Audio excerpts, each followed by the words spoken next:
What's up, guys? Welcome back to one more episode of Ask a Mentor, and this is an episode which we are continuing from our yesterday's episode. So the question is this. Let me put the question up.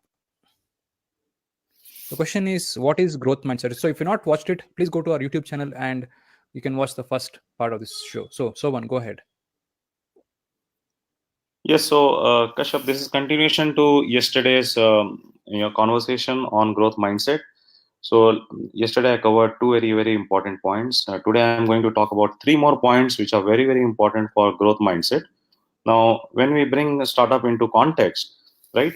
So the first point, which is every startup goes through four different phases, right? The first phase is the struggle phase. Now, which means that the startup is struggling at every level. They're struggling at their business model, their business plans. They're struggling with their founders. They're struggling with, the customers. They don't know how to execute. They're struggling with their funding, everything. So that's the struggle phase. And the next phase is when the startup goes into a success phase. Now, success phase means you have one or two or maybe three paying customers. Now, you are generating some amount of revenue, but it is not sure. You're not sure whether next month you are going to get the same amount of revenue or not. So you definitely have success, but you don't know whether that is going to continue, that's going to sustain. So third phase is your sustenance phase. Now, in sustenance phase, let me give an example.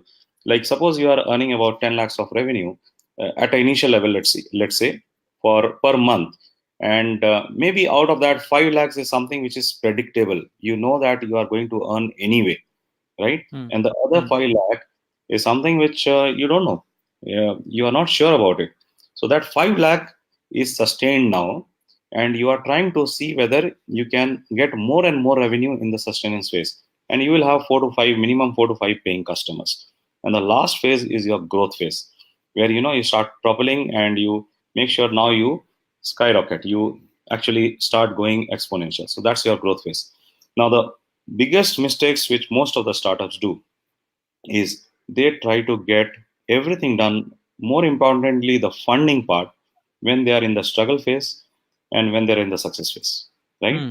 So And typically, yeah. So typically, startups think the best way to escape from my struggles is to get some external funding. Does it ever happen? absolutely, no, it doesn't happen. And in fact, the moment you approach an investor during those two phases, which is your struggle phase and your success phase, your investor gets to know that you are in that phase. Even when you go to a customer for business, your customer also understands and gets to know that you are in those two phases, right? Now, when we talk about the growth mindset, what I'm trying to mention here is that no matter whatever happens, if the startup founders decide that I will implement my strategy, I will move to the sustenance phase, and then I will go for funding. So when you have that kind of a mindset, when you have that kind of a thought process, automatically your funding comes, right? So that's the most important point. That's the key here, right? So Hmm. that is growth mindset. Startups Right. founders clearly understanding that I want to grow from here, Right. right? So I remember, in when we launched Lions Lair, about 2 months back, I remember you talking about this exact fact. Like, investors want to put money on a winning horse. So you want to talk about that for 2 minutes? Yeah, they want to put money on the winning horse. Now, now to give example, let's take example of an employee who has a lot of skills, lot of knowledge, and thinks that I'm going to make it. I'm going to be the best performer. And eventually, what happens that when you talk about just the skills part and the knowledge part, you are actually replaceable, because somebody with the same amount of skills, same amount of knowledge that you have, but that person is brought in with a lower salary, you are actually replaceable. Now, what is not replaceable is if I have a commitment, okay, which is much more important than just having the skill and the knowledge. If I have very high commitment and people cannot match my commitment, then I cannot be replaced.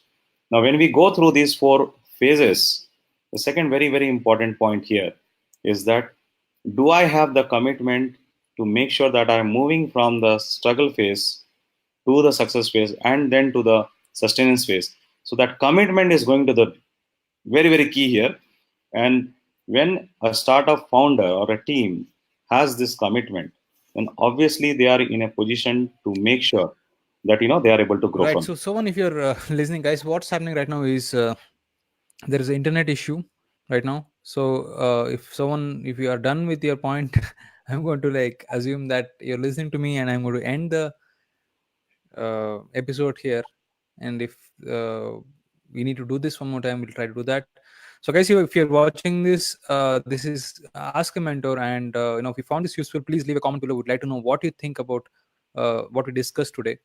And if you know some examples about startups who are going through this phase, you want to talk about that, you let us know. So guys, until next time, have fun and take care. Take care. Bye bye.